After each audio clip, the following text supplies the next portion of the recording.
은혜 받으실 하나님의 말씀은 구약성경 사무엘하 22장 29절부터 51절에 기록된 말씀 한 목소리로 봉독하시겠습니다. 사무엘하 22장 29절부터 51절 말씀을 한 목소리로 봉독하시겠습니다. 여호와여, 주는 나의 등불이시니 여호와께서 나의 어둠을 밝히시리이다. 내가 주를 의뢰하고 적진으로 달리며 내 하나님을 의지하고 성벽을 뛰어넘나이다. 하나님의 도는 완전하고 여호와의 말씀은 진실하니 그는 자기에게 피하는 모든 자에게 방패시로다. 여호와 외에 누가 하나님이며 우리 하나님 외에 누가 반석이냐. 하나님은 나의 견고한 요새시며 나를 안전한 곳으로 인도하시며 나의 발로 암사슴발 같게 하시며 나를 나의 높은 곳에 세우시며 내 손을 가르쳐 싸우게 하시니 내 팔이 놋화를 당기도다. 주께서 또 주의 구원의 방패를 내게 주시며 주의 온유함이 나를 크게 하셨나이다. 내 걸걸음을 넓게 하셨고 내 발이 미끄러지지 아니하게 하셨나이다. 내가 내 원수를 뒤쫓아 멸하여 싸우며 그들을 무찌르기 전에는 돌이키지 아니하였나이다. 내가 그들을 무찔러 전멸시켰더니 그들이 내 발 아래에 엎드러지고 능히 일어나지 못하였나이다. 이는 주께서 내게 전쟁하게 하려고 능력으로 내게 띠띠우사 일어나 나를 치는 자를 내게 굴복하게 하셨사오며 주께서 또 내 원수들이 덕을 내게로 향하게 하시고 내게 나를 미워한 자를 끊어버리게 하셨음이니이다. 그들이 도움을 구해도 구원할 자가 없었고 여호와께 부르짖어도 대답하지 아니하였나이다. 내가 그들을 땅에 티끌같이 부스러뜨리고 거리에 진흙같이 밟아 해쳤나이다. 주께서 또 나를 내 백성의 다툼에서 건지시고 나를 보전하사 모든 민족의 으뜸으로 삼으셨으니 내가 못하는 백성이 나를 섬기리이다. 이방인들이 내게 굴복하며 그들이 내 소문을 귀로 듣고 곧 내게 순복하리로다. 이방인들이 쇠약하여 그들의 견고한 곳에서 떨며 나오리로다. 여호와의 사심을 두고 나의 반석을 찬송하며 내 구원의 반석이신 하나님을 높일지로다. 이 하나님이 나를 위하여 보복하시고 민족들이 내게 복종하게 하시며 나를 원수들에게서 이끌어내시며 나를 대적하는 자 위에 나를 높이시고 나를 강포한 자에게서 건지시는도다. 이러므로 여호와여, 내가 모든 민족 중에서 주께 감사하며 주의 이름을 찬양하리이다. 여호와께서 그의 왕에게 큰 구원을 주시며 기름 부음을 받은 자에게 인자를 베푸시며 영원하도록 다윗과 그 후손에게로다 하였더라. 아멘. 성도는 하나님께서 나를 부르시고 구원하시고 지금도 함께 하시고 어려운 일을 만날 수 있지만 그 어려운 일, 고통 가운데서도 능히 구원하시는 반석 같은 하나님이시다라는 것을 믿으셔야 합니다. 동시에 그분은 사탄의 권세를 흩으실 큰 능력을 갖고 계시고 그분의 사랑하는 자녀에게 자비와 완전하심을 나타내시기에 성도는 그분의 선하신 뜻대로 살기를 힘써야 한다. 10일, 19일 두 주일에 걸쳐서 상고한 바가 있습니다. 우크라이나와 러시아 간 전쟁이 계속되고 있지만 이 전쟁 왜 하는지 여전히 이해되지가 않습니다. 전쟁으로 얻을 것과 잃을 것을 생각하면 독재자가 자신의 권력 유지를 위해서 지금 무모한 전쟁을 하고 있구나, 그런 생각을 지울 수가 없습니다. 거의 모두가 싫어하는데 자기 나라에서의 지지율이 압도적으로 높은 것을 보면 알 수가 있습니다. 이스라엘과 팔레스타인 무장정파 하마스 간의 전쟁은 그 원인을 설명하는 것이 훨씬 더 복잡하고 어렵습니다. 그래도 전쟁 중인 것은 알고 있고 그 중에는 노약자와 어린이, 무고한 생명의 희생도 많다는 사실을 우리가 거의 실시간으로 보고 있습니다. 폭격으로 병원이 폐쇄되고 짐을 메고 걸어서 더러는 마차에 사람과 짐을 가득 실은 가자지구 주민들의 비참한 피난 행렬을 보면서 우리가 직접 달려가서 돕지는 못하지만 이제 나흘 동안 정전을 선포하고 포로를 교환하고 있는데 완전한 전쟁 종식을 위해서 우리가 기도해야 할 것입니다. 더 이상의 무고한 희생을 막도록 전투는 일단 중단하고 영토 분쟁은 시간이 걸리겠지만 협상을 통해서 해결해 가면 좋겠다, 그런 생각을 합니다. 이 지역에 대해서 자세한 사정을 모른다 할지라도 평화적 해결을 위해서 하나님께서 개입하시도록 기도할 수는 있을 것입니다. 그러면서 이런 전쟁이 한반도에서 발발하면 어떻게 될까, 그런 생각을 하기 싫지만 그렇다고 상상하는 것조차 막을 수는 없습니다. 북한의 군사유성 발사가 성공한 것으로 보이고 많은 전문가들이 7차 핵실험을 하게 되면 그것은 완전한 핵 개발이 완료되는 것을 의미한다, 이렇게 보고 있는데 그런 상황에서 우리가 전쟁 나면 어떻게 하지? 이런 생각을 안 할 수는 없을 것입니다. 오늘 다윗은 자신보다 강한 적들을 향해서 말을 타고 힘차게 달려나가면서 적들의 성벽을 뛰어넘는다고 말하고 있습니다. 다윗은 여호와 하나님이야말로 자신에게 어둠을 밝히시는 등불이시다 고백을 하는데, 등불이 어둠을 밝혀서 사람을 안전하게 인도해 주듯이 하나님께서 온갖 어둠의 세력에 쌓인 다윗 자신을 구원하셔서 안전하게 인도해 주셨다, 그런 고백입니다. 잠언 20장 20절 같이 읽습니다. 자기의 아비나 어미를 저주하는 자는 그의 등불이 흑암 중에 꺼짐을 당하리라. 흑암은 밤에 가장 어두울 때를 말합니다. 따라서 등불이 흑암 중에 꺼짐을 당한다는 말은 생명이 꺼지는 것을 말합니다. 하나님은 흑암 가운데 빛이 있게 하셨다, 창세기 1장 2절 3절이 증언하고 있습니다. 빛이 보통 생명과 번영의 상징이라면 어둠은 죽음과 죄악의 상징이라 할 것입니다. 하나님은 빛의 근원이십니다. 하나님은 다윗이 어려운 날을 살고 있을 때에도 어둠을 밝히는 빛처럼 역사하셨습니다. 다윗의 신하들은 사무엘하 21장 17절에서 다윗을 가리켜 이스라엘의 등불이라 이렇게 불렀고, 정작 다윗 자신은 시편 27편 1절에 여호와 하나님을 가리켜 여호와는 나의 빛이라고 고백한 바가 있습니다. 그는 여호와께서 자신과 함께 계셔서 도와주시면 적진으로 날쌔게 달려서 적군을 뒤쫓을 수 있고 높은 성벽이라도 뛰어넘을 수 있다고 30절에서 말합니다. 내가 주를 의뢰한다는 말은 문자적으로 나의 하나님 안에서 그런 뜻을 갖고 있습니다.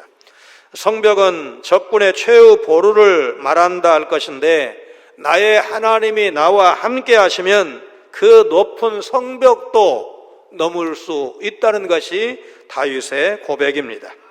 하나님을 의지하고 신뢰하는 믿음만 갖고 있다면 아무리 강한 적군과의 싸움에서도 결코 패배할 수 없다는 확신에 찬 고백입니다.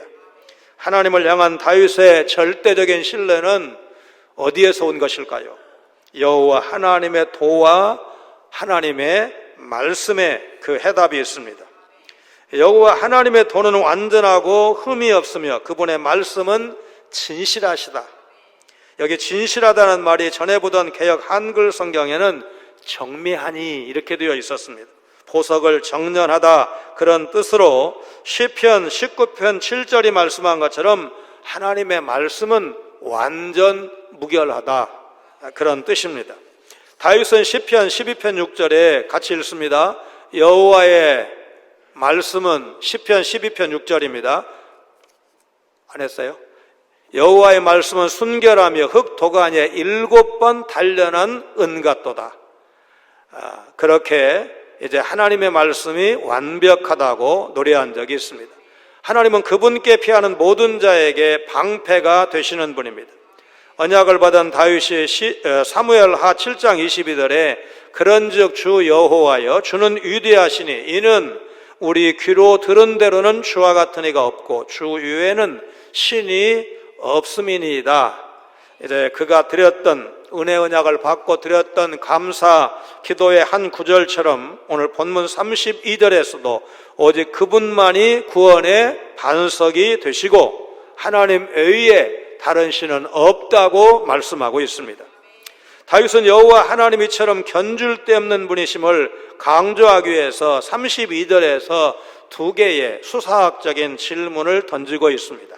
여호와를 빼면 누가 하나님이며 우리 하나님을 빼면 누가 반석인가? 그렇게 묻고 있습니다. 한마디로 참 하나님, 참 반석 되시는 분은 하나님 한 분밖에 없다는 선언입니다. 다윗에게 있어서 여호와 하나님은 견고한 요새시요, 우리말 성경에 번역이 되지 않았지만 그가 걷는 길을 안전하게 지켜주시는 분이 여호와 하나님이시라고 말하고 있습니다. 21장에서 블레셋 거인들을 물리쳤던 하나님의 힘이 이 구절에서는 다윗에게 용맹과 격려를 해주시는 것으로 나타나고 있습니다. 그분은 다윗의 발을 암사슴의 발처럼 튼튼하게 해주시고 그를 높은 곳에 안전하게 세우시는 분이시다. 34절에서 노래하고 있습니다. 암사슴의 발은 사슴의 튼튼하고 빠른 발처럼 하나님께서 다윗에게 갖춰주신 전투력을 표현하는 말입니다. 팔레스타인적의 암사슴은 가파르고 험한 바위산을 아주 능숙하게 잘 타고 다니는 특성이 있는데 이런 특성에 근거해서 다윗 혹은 그 군대의 민첩성을 표현을 한 것입니다. 다윗은 날쌘 사슴처럼 민첩하게 적을 물리치고 적의 요새를 수중에 넣을 수 있는 능력을 하나님께 받았다고 고백하고 있습니다. 골리앗을 잡아 이스라엘의 영웅이 되기 전에 소년 다윗은 사자와 곰과 싸워서 이긴 적이 있다고 사무엘상 17장 34절 35절에서 말한 바가 있습니다. 다윗의 손을 가르쳐 싸우게 하심으로 그의 팔이 일반 군인이 사용하기에는 너무 무거워서 사용할 수 없었던 놋활을 다윗은 사용할 수 있게 하셨다고 35절에서 말씀합니다. 하나님은 구원의 방패를 들려주셔서 다윗을 지키게 하셨습니다. 주께서는 오른손으로 다윗을 강하게 붙드셨고 주의 온유하심으로 다윗을 크게 하셨다고 말씀하고 있습니다. 다윗은 적을 패하게 하신 주님을 온유함으로 나를 크게 하신 분 이렇게 말하면서 하나님은 그를 의지하는 자를 구원하신다. 그렇게 36절에서 말씀하고 있습니다. 그분은 다윗의 걸음을 넓게 하셔서 전쟁터에서 정확하고도 빠르게 움직일 수 있게 하시는데 여기 걸음을 넓게 해주셨다는 말은 걸음을 평탄하게 해주셨다 그런 뜻입니다. 다윗이 거칠 것 없이 자유롭게 살아가고 전투에 임할 수 있도록 걸리적거리는 모든 방해물을 하나님께서 말끔하게 제거해 주셨다는 것입니다. 20절에 넓은 곳으로 인도하셨다는 말과 같은 뜻입니다. 다윗에게 힘을 주셔서 발걸음을 당당하게 내딛도록 하셨고 발목이 떨리거나 미끄러져서 실족하는 일이 없도록 인도하셨다고 37절에서 말씀하고 있습니다. 다윗은 대적과 맞서 승리를 장담할 수 없는 수많은 전쟁을 해왔고 어둠 같은 전쟁에서 하나님을 등불 삼아 그분을 의지해서 원수로 가득 찬 적진을 향해서 담대히 나갈 수 있었던 것입니다. 하나님께서 가르쳐 주신 대로 원수의 성벽을 뛰어넘었고 적을 향해 화살을 쏠 수가 있었습니다. 생각해보면 지금 우리도 치열한 영적 전쟁 가운데 있습니다. 어쩌면 다윗보다 더 어려운 때를 살고 있는지도 모릅니다. 우리에게 공격해오는 사탄은 정체를 교묘하게 위장해서 접근해 오기 때문에 이것이 사탄이다, 사탄이 지금 가장해서 오는 것이다 분별하는 것조차 쉽지 않고 세상은 성벽처럼 단단해 보입니다. 그러나 생명의 등불이신 주님이 모든 지혜와 능력으로 싸움을 가르치시고 선두에 서서 싸우신다는 사실입니다. 그래서 우리는 세상의 어떤 적도 두려워하지 않아야 합니다. 하나님께서 우리에게 주신 약속 중에 하나, 창세기 3장 15절에 여자의 후손은 내 머리를 상하게 하실 것이라고 하는, 흔히 얘기하는 원시복음을 우리에게 약속을 하셨는데, 여러분, 이 약속은 지금도 여전히 유효한 것이고 사탄은 머리 깨진 최후의 발악을 하고 있을 뿐이기 때문에 우리가 싸우는 싸움은 이기도록 된 싸움이다.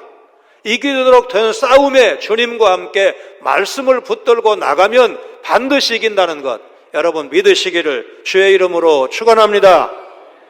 다윗은 자신을 도우신 여호와 하나님의 은총에 힘입어서 원수를 쫓아가서 죽였고 그들을 전멸시킬 때까지 돌아서지 않았습니다. 원수를 무찔러 전멸시킴으로써 그 발 아래 쓰러져서 아예 일어나지도 못하게 했다. 39절이 말씀하고 있습니다.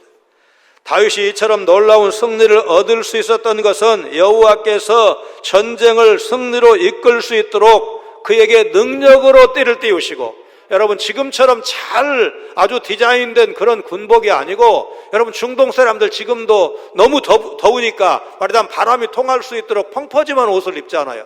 근데 그 옷을 입고 한번 뛴다고 생각을 해보세요. 무기를 들고 싸운다고 생각을 해보세요. 그래도 그때에도 허리를 좀 묶으면 활동하기가 좋잖아요. 그래서 하나님께서 능력으로 띠를 띄우시고 그를 치려고 일어선 자들을 다윗에게 굴복해 하셨다. 40절에서 노래하고 있습니다. 다윗이 많은 원수를 무찌를 수 있었던 또 다른 이유가 출애굽기 23장 27절이 약속한 바와 같이 여호와께서 다윗의 원수가 다윗 앞에서 등을 돌린 채 도망가게 하셨고 그를 미워하는 자들을 전멸케 하셨기 때문이다. 41절이 말씀하고 있습니다. 전쟁할 때 적에게 등을 보인다는 것은 이제 꼬리 내린다 그런 표현을 하죠. 도망하는 것이고 패배를 의미하기 때문에 이 전쟁에서 이기게 하신 분은 내가 아니고 용사인 다윗이 아니고 골리앗을 무찌르고 수많은 전투에서 연전 연승 승리했던 다윗 자신이 아니라는 겁니다. 하나님이 이기게 하셨다는 겁니다.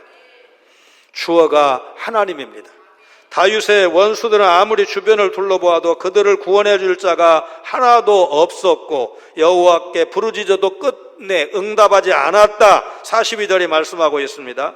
자, 이 사람들이 여호와께 부르짖었다는 걸 보면 하나님을 완전히 모르는 이방 사람은 아니고 아마도 사울이나 압살롬이나 세바 같은 이스라엘 내부의 대적이라고 봐야 할 것입니다.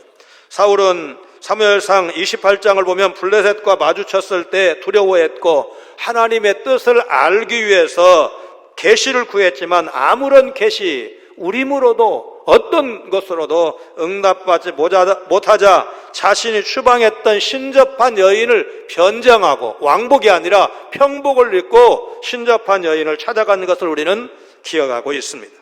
잠언 29장 18절에 묵시가 없으면 백성이 방자에 행한다는 말씀 여러분 기억하실 겁니다.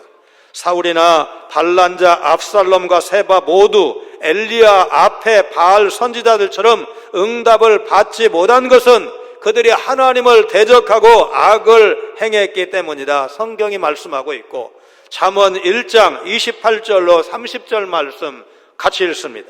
그때에 너희가 나를 부르리라. 그래도 내가 대답하지 아니하겠고 부지런히 나를 찾으리라. 그래도 나를 만나지 못하리니 대저 너희가 지식을 미워하며 여호와 경외하기를 즐거워하지 아니하며 나의 교훈을 받지 아니하고 나의 모든 책망을 없인 여겼음이니라. 여호와 하나님의 도우심을 받은 다윗은 하나님으로부터 어떠한 도움도 받지 못한 그들을 땅에 티끌같이 길바닥에 진흙처럼 짓밟아서 흩어버렸다는 것인데 적들을 완전히 물리쳤다는 것입니다. 여호와 하나님은 백성의 다툼 속에서 다윗을 건져 주셨고 지켜 주셨습니다. 이 다툼은 이스라엘 내의 각종 분쟁을 이제 의미할 것인데 사울왕이 죽은 다음에 다윗이 명실상부한 이스라엘의 왕이 되기까지 사울 왕가의 이스보셋 세력과 치른 7년 6개월 동안의 내전도 포함될 것입니다. 이 다툼에서 사무엘하 3장 1절이 증언하는 바와 같이 하나님께서 도와주심으로 사울의 집은 기울고 결국 다윗 세력이 승리함으로써 다윗은 마침내 통일 이스라엘의 왕위에 오를 수가 있게 된 것입니다. 하나님은 그 가운데서 다윗이 모든 민족의 으뜸이 되게 하심으로 만백성을 다스리게 하셨습니다. 마침내 그가 알지 못하는 백성까지 다윗을 섬기게 하셨습니다. 이방인들이 예물을 들고 이제 다윗에게 달려와서 엎드릴 것이고 다윗에 대한 소문만 듣고도 싸울 것도 없이 그에게 굴복하고 복종할 것을 45절이 말씀하고 있습니다. 사실 다윗 군대에는 이미 블레셋을 비롯한 많은 이방 출신들이 편입되어서 나는 다윗 편에 서겠다고, 나는 다윗과 함께 하겠다고 말하자면 다윗 군대의 주력으로 활동한 것을 이미 우리가 살펴본 바가 있습니다. 그들은 다윗 앞에서 사기를 잃은 채로 그들의 견고한 요새에서 떨면서 나올 것이고 다윗의 놀라운 승리에 겁을 먹고 대항할 힘조차 얻지 못할 것이라고 말씀하고 있습니다. 46절에 쇠약하다라는 말은 문자적으로 정신이 나가다, 바보가 되다. 그러니까 다윗 앞에만 서면 작아지는 거예요. 싸울 용기가 안 나는 겁니다. 멀쩡하던 사람이 갑자기 얼이 빠져서 멍하게 되는, 멍 때린다 그런 표현을 쓰는데 넋이 나간 상태가 되는 겁니다. 하나님은 다윗으로 싸우게 하시고 모든 원수를 그의 발 아래 엎드러지게 하셨습니다. 대적을 무찔러서 전멸케 하셨습니다. 하나님이 다윗에게 싸울 수 있는 능력을 주셨고 함께해 주심으로 완전한 승리를 얻게 하신 것입니다. 그 승리의 소식을 듣고 싸울 것도 없이 이방 사람들은 다윗에게 나와서 머리를 숙이고 조공을 드리고 이런 모습을 보면서 여러분 우리가 기억해야 합니다. 우리도 이 모든 싸움에서 주님이 주시는 승리를 얻을 날이 약속되어 있다는 사실입니다. 우리 주님 이 땅에 다시 오시는 날 사탄과 세상 나라는 그분의 발 앞에 엎드리고 영원히 일어나지 못할 것입니다. 교회가 이 승리의 복음을 선포할 때마다 열방은 왕이신 주님 앞에 굴복하며 그분을 섬기게 될 것입니다. 주님이 주시는 이 완전한 승리를 날마다 바라보시길 바랍니다. 초대교회 성도들은 매를 맞고 감옥에 가고 순교를 당하면서도 날마다 이 십자가 복음만이 유일한 기쁨이고 자랑이라고 예수를 그리스도라고 증거하기를 쉬지 아니했다. 사도행전은 증언하고 있습니다. 다윗은 여호와 하나님을 향한 신뢰의 고백으로 시작을 해서 전쟁 기술까지 가르쳐 주시고 원수들을 무찌르게 하심으로 자신을 모든 민족의 으뜸이 되게 하시는 하나님을 찬양하고 있습니다. 그는 이 찬양을 마무리하면서 구원과 승리를 주시는 여호와 하나님을 다시 한번 찬미하는 고백을 드리고 있습니다. 가장 먼저 여호와 하나님이 살아계신 분임을 고백하면서 자기의 반석이신 그분께 찬양을 올리고 구원의 반석이신 그분을 높이기를 원한다. 반복해서 노래하고 있습니다. 하나님은 다윗을 위해 역사하셨고 그에게 복을 내리심으로 자신이 살아계신 하나님이심을 친히 보여주셨습니다. 그래서 다윗은 나의 반석이신 하나님을 찬양하라, 나를 구원하신 하나님을 높여라, 하나님께 영광을 돌리고 있는 것입니다. 다윗이처럼 여호와 하나님을 찬양하고 높일 수밖에 없는 이유는 하나님께서 막강한 그 원수들을 다 이기게 하시고 모든 민족으로 자신 앞에 복종하도록 역사하시는 모습을 통해서 다윗은 하나님을 찬양하지 않을 수가 없었던 것입니다. 다윗을 사울을 비롯한 모든 원수에게서 구원해 주시고 그를 치려고 일어서는 자들이 해치지 못하도록 그를 그들보다 더 높은 곳에 혹은 더 깊은 곳에, 실제로 사울왕이 다윗을 잡으러 다니다가 이제 그래도 볼 일이 급하니까 동굴 속으로 들어가서 대변을 보는데 그때 다윗이 그 안에 있었고 내가 당신을 충분히 잡을 수 있습니다라는 것을 보여주기 위해서 옷자락을 잘랐습니다. 물론 나중에 그것조차 해결을 했지만, 그러니까 항상 위기 같지만 더 유리한 위치에 서도록 하나님께서 역사하셨고 사울왕처럼 포악한 자들에게서도 다윗을 건져 주셨습니다. 다윗은 여호와 하나님으로부터 이처럼 큰 은혜를 입었기 때문에 모든 민족이 보는 앞에서 그분께 감사를 드리지 않을 수 없었고 그분의 이름을 찬양하지 않을 수가 없었던 것입니다. 사도 바울은 본문 50절을 로마서 15장에서 그리스도가 유대인을 위해서 오셨을 뿐만 아니라 이방인을 위해서도 오셨다는 사실을 말씀할 때 이 50절을 인용한 바가 있습니다. 50절은 분명히 다윗의 찬양이지만 다윗의 후손인 예수 그리스도를 통해서 이방인까지도 하나님을 찬양하게 될 것을 예언한 말씀이고 오늘 우리는 그 현장에 있는 것입니다. 우리가 바로 구약에서 봤을 때 이방인입니다. 흑인도 백인도 군인도 민간인도 다 이 구원받은 감격이 넘치게 되면 정말 열정적으로 찬양하지 않을 수가 없는 것입니다. 참으로 여호와 하나님은 그분이 세우신 왕에게 큰 구원과 승리를 안겨주시는 분이시고 신이 기름 부어 세우신 다윗과 그의 후손에게 영원토록 인자를 베푸시는 분, 헤세드를 베푸시는 분이십니다. 여호와께서 그 왕 곧 다윗에게 큰 승리를 안겨주셨습니다. 하나님은 자기가 기름 부어 세운 자에게 한결같은 은혜를 베푸셨습니다. 다윗이 사울에게 쫓겨나 적국인 가드의 망명을 가고 광야 험한 골짜기를 전전할 때 그 옛날 사무엘 선지자로부터 기름 부었던 사실에 대해서 어떻게 생각을 했을까요? 한 번도 의심하지 않았을까요? 이제 드디어 다윗도 자신이 기름 부음 받은 왕이라는 사실을 인정하게 됩니다. 영원토록 다윗과 그 후손에게로다. 이 말씀은 나와 내 후손이 영원히 누릴 축복이구나 감사하고 감탄하는 표현입니다. 여기 후손은 1차적으로는 다윗의 아들 솔로몬을 말하지만 궁극적으로는 사무엘 하 7장 12절에 언급한 내 몸에서 날 내 씨, 다윗의 아들이 여럿이지만 메시아의 계보를 이을 아들은 한 사람이었습니다. 단수로 표현한 것은 궁극적으로 이 언약의 최종 성취자이신 메시아 예수 그리스도 한 분을 의미하는 것입니다.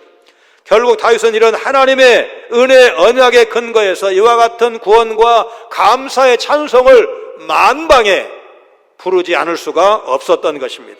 그런데 이 찬송 중에 영원토록 부르겠다, 영원토록 노래하겠다는 말을 통해서 하나님께서 그리스도에게 속한 여러분과 저에게도 구원의 역사를 베풀고 계시고 앞으로 예수님 재림 때까지 그 일을 계속 이루어 가신다는 사실을 우리가 놓치지 않아야 합니다. 이 노래는 사무엘 하 7장에 기록된 하나님께서 다윗과 맺은 은혜, 언약에 근거한 찬양이고 그래서 사무엘 하 22장은 사무엘 하 7장 뒤에 7장과 8장 사이에 배치하는 것이 내용상 자연스럽다. 여러분 그 말씀 기억하시죠? 이 시편의 마무리는 위대한 결론으로 다윗이 말한 것처럼 그의 자손인 예수 그리스도 안에서 성취될 것인데 마태복음 24장 14절 같이 읽습니다. 이 천국 복음이 모든 민족에게 증언되기 위하여 온 세상에 전파되리니 그제야 끝이 오리라. 앞으로 주님 다시 오실 때까지 그야말로 마지막 택자가 주의 이름을 부르고 돌아올 때까지 계속해서 성취될 것입니다. 51절은 다윗이 부른 찬양의 마지막 부분으로 사무엘상 2장에 나오는 이른바 한나의 노래를 떠오르게 합니다. 사무엘상하가 원래 한 권의 책이기 때문에 그렇다면 이 사무엘서는 한나의 노래로 시작을 해서 다윗의 감사 찬양으로 대미를 장식하는 구도라는 것을 우리가 알 수가 있습니다. 한나의 노래는 약속의 땅인 가나안 입성을 앞둔 이스라엘 백성을 모압 평지에서 축복하는 모세의 노래 가운데 신명기 32장 31절로 43절에 기록된 말씀을 인용한 것이라고 할 것입니다. 한나의 노래 주제는 역사를 주관하시는 하나님이십니다. 하나님은 높이기도 하시고 낮추기도 하시며 죽이기도 하시고 살리기도 하십니다. 약한 자로 강한 자를 부끄럽게도 하시고 가난한 자를 일으켜 왕의 자리에 앉히기도 하신다는 이 한나의 노래가 지금 다윗 자신에게서 이루어진 것입니다. 하나님이 약속하시고 그 약속을 이루셨습니다. 그 하나님의 은혜를 하나님이 기름 부어 세우신 왕이 누릴 수 있습니다. 여러분 잘 아시는 바와 같이 구약시대에는 이스라엘의 왕, 제사장, 선지자는 하나님의 인준을 의미하는 기름 부음을 받고 거룩한 직무를 수행했습니다. 사무엘상 16장 13절에 의하면 다윗은 하나님의 명령에 의해서 사무엘 선지자로부터 기름 부음을 받았습니다. 당시에는 당사자인 다윗과 그 아버지 이세 형제들이 미래의 왕으로 다윗을 구별해서 기름 부어 받은 것이라는 사실을 인식하지는 못했을 것이고, 왜냐하면 사울에게 알려지는 날 사무엘서부터 시작을 해서 이세의 모든 가족이 진멸될 것이기 때문에 그렇습니다. 하나님의 일을 위해 어떤 특별한 헌신이 요구된다는 의미 정도로 그 기름 부음의 의미를 받아들였을 것입니다. 우리가 많은 재산과 건강, 높은 지위를 바라지만, 그런 마음이 우리 속에 좀 있지만, 가장 큰 복은 하나님의 백성으로 부름받아서 구별된 것입니다. 그 사실을 믿는 사람은 환난을 당해도 소망을 잃지 않습니다. 하박국 3장 17절로 19절 말씀 여러분 기억하실 겁니다. 우리 같이 읽습니다. 비록 무화과 나무가 무성하지 못하며 포도나무에 열매가 없으며 감람나무에 소출이 없으며 밭에 먹을 것이 없으며 우리의 양이 없으며 외양간에 소가 없을지라도 나는 여호와로 말미암아 즐거워하며 나의 구원의 하나님으로 말미암아 기뻐하리로다. 주 여호와는 나의 힘이시라. 나의 발을 사슴과 같게 하사 나를 나의 높은 곳으로 다니게 하시리로다. 오늘 이 노래와 여러분 묘하게 잘 연결되는 것을 볼 수가 있습니다. 구원받은 하나님의 백성이라는 확실한 믿음이 있다면 직장과 사업, 삶의 현장에 만만치 않은 도전이, 시련이 몰려와도 우리가 낙심하지 않고 믿음의 길을 걸을 수가 있는 것입니다. 다윗은 험난한 과정을 보내고 살아남은 자신을 보면서 하나님의 선택과 예정, 끊을 수 없는 사랑을 수차례 확인했습니다. 이것은 오늘 여러분과 저도 동일하게 날마다 나는 하나님의 사랑받는 자녀이고 하나님의 은혜로 구원받았고 지금도 하나님은 나와 함께 하시고 영원토록 내 발걸음을 인도하시는 나의 선한 목자시다, 매일같이 다윗처럼 고백해야 할 것입니다. 다윗은 여호와께서 살아계심을 고백하고 모든 원수와 싸우게 하시고 완전한 승리와 구원을 주신 하나님을 찬양하지 않을 수가 없었습니다. 반석이신 하나님을 찬양하며 구원의 하나님을 높인다고 이 22장에서만 반복해서 찬양하고 있습니다. 모든 대적으로부터 건지셔서 놀라운 구원을 이루신 하나님의 이름을 감사하며 찬양했습니다. 사실 우리는 원래 사탄의 지배 아래 있었습니다. 그런데 하나님께서 그분의 아들을 통해 모든 원수의 권세를 깨뜨리고 그 가운데서 우리를 구원하셔서 하나님의 자녀가 되게 하시고 천국 백성이 되게 하시고 하나님 나라에 속한 자로서 이제는 그 거룩한 전쟁, 영적인 전쟁에 하나님 편에 싸우라고, 하나님 편에 서서 담대하게 진리를 지키고 사단의 공격에 맞서 싸우라고 여러분과 저를 주의 군사로, 십자가의 군사로 우리를 삼으신 것을 믿으시기를 바랍니다. 우리는 영원한 구원의 반석이신 하나님, 원수를 다 멸하시고 승리하게 하신 하나님께 감사해야 되고 영광과 존귀와 찬송을 호흡이 있는 자마다 여호와를 찬양할지어다. 살아있는 동안에는 하나님의 은혜를 찬양해야 할 줄로 믿습니다. 인자와 사랑을 베푸셔서 영원한 나라로 이끄시는 선한 목자 하나님께만 베들레헴 들판에 목자들이 어린 양 예수님께 이제 경배했던 것처럼 끝까지, 마지막까지 우리는 그 하나님께만 경배해야 할 줄로 믿습니다. 언약에 신실하신 하나님의 은혜로 구원받은 성도는 그 은혜에 감사하면서 찬송하며 영광을 돌려야 합니다. 하나님의 신실하심을 따라 언약에 신실한 자가 되어서 언약 성취의 도구가 되었다는 사실을 믿고 나에게 주신, 우리 교회 앞에 주신 사명을 감당해야 할 것입니다. 우리를 향해서 세상이 별로 환영하는 것 같지 않지만 그러나 우리가 교회에만 머물러 있을 수가 없고 결국은 세상을 향해서 나아가시되 담대하게 나가시기를 바랍니다. 왜? 이긴 싸움에 동참하기 때문에, 주님이 우리와 함께 하시기 때문에 세상이 별로 환영하지 않아도 복음은 이기고 예수님은 이기고 영원한 승자가 누구인가를 확실히 믿기 때문에 그런 소망 가운데 오늘 또 이 한 주간도 담대하게 살아가시기를 주님의 이름으로 축원합니다. 교회의 주인이신 하나님, 오늘 우리 교회가 주님 오실 때까지 가야 할 길이 있고 그 전에 해야 할 일이 있으며 싸워 이겨야 할 적군이 있다는 사실 잊지 않기를 원합니다. 다윗이 자기의 반석이신 여호와 하나님과 순간순간 동행해서 승리한 것처럼 오늘 우리 성도도 교회의 반석이며 설립자이신 주님과 동행하며 주께서 맡기신 사명을 감당해야 할 줄로 믿습니다. 구원의 은총을 베푸신 주님께 감사하며 아직도 이 생명의 복음 알지 못하는 가족과 이웃에게 이 놀라운 구원의 비밀을 전하는 복음의 증인들 되게 하여 주옵소서. 하나님께서 환난 풍파 가운데 처한 다윗을 약속대로 끝까지 지키시고 그에게 능력을 주셔서 그가 원수를 멸하게 하시고 큰 구원의 승리를 얻고 감사와 찬양으로 영광 돌린 것을 기억하며 남은 날 믿음의 선한 싸움에 나서기를 망설이지 않는 우리 성광의 성도들 다 되게 하여 주옵소서. 예수님 거룩하신 이름으로 간절히 기도하옵나이다. 아멘.